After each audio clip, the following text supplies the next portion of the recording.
The EU hasn't accepted Brexit. That's what somebody has said to me. My name is Mike Cashman. If you find these videos interesting or useful, please subscribe to the channel. If you'd like me to speak at one of your meetings as a speaker or a panellist, please invite me along. I can also bring my colleagues, Lord Tory, Mr. Curtis Lee Smug, and the professor from the university. We've made, for example, a little video together about different views on supply chains and heavy goods vehicles. But back to this one. The EU has not accepted Brexit. That's what I've been told. If you do subscribe to the channel, you'll probably have figured out by now that there are sometimes some tempting titles that encourage watching of the videos by pro-Brexit people as well as anti-Brexit people. So all are welcome here. If you're in either of those camps, you're welcome to watch and comment. And hopefully we, to some extent, get out of the bubble by that means. But I do hear some interesting views expressed as a result, one of which was the EU has not accepted Brexit. A justification for that was that, the EU is attempting to impose a border within the territory of the UK. So the EU has not accepted that the UK is an independent country. So let's just examine this. Theresa May's original deal agreed with the EU. Whatever its pros and cons of that deal, was a deal that had no border within the territory of the UK, had a different approach. The reason that that deal is not the one in force is nothing to do with the EU, who are perfectly prepared to accept that. It is to do with Boris Johnson, who pushed for time, pulled out of the waste paper bin an already discarded deal, uncrumpled it, distressed it a bit further, and presented it as a triumph of negotiation.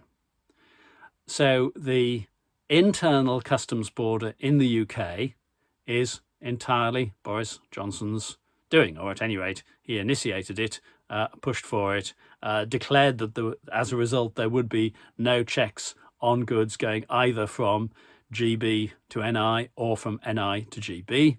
You can find the clip in which he says that. So he agreed it with the EU, denied its effects, signed it, and put it into force. So to say that the EU is not accepting Brexit it really stretches belief here. The EU is implementing the agreement by which Brexit was, if you like, signed and sealed. Certainly the Trade and Cooperation Agreement that defines the future relationship, including the Northern Ireland Protocol.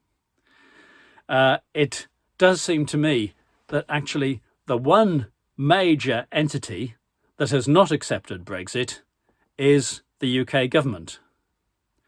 It didn't plan for it, it didn't consult for it, it didn't take account of the need for implementation.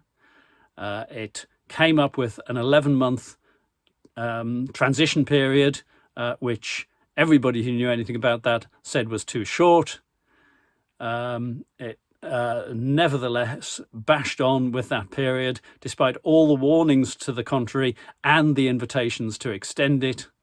And sure enough, when something was signed at the end of that, very much at the end of that 11-month period, with no time for planning of implementation at all, then the British government were not ready and required various grace periods which have been negotiated and extended as preparations are not made.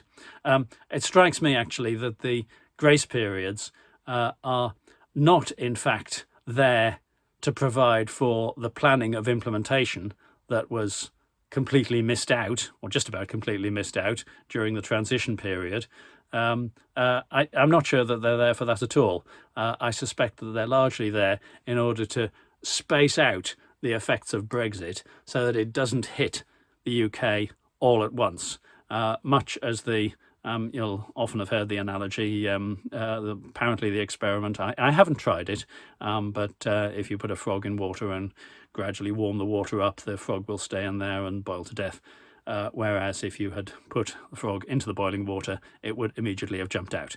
Don't try this at home, but that's the analogy, and that, I think, is what the UK government is attempting to do, as I say, to space out the adverse effects of Brexit so that the citizens in the situation, which is gradually getting worse, don't associate any sudden impact at one moment with Brexit. That's my view anyway. What's yours? Please add your comments below. Do subscribe to the channel. Invite me to talk at your meetings if you would like to. Thank you.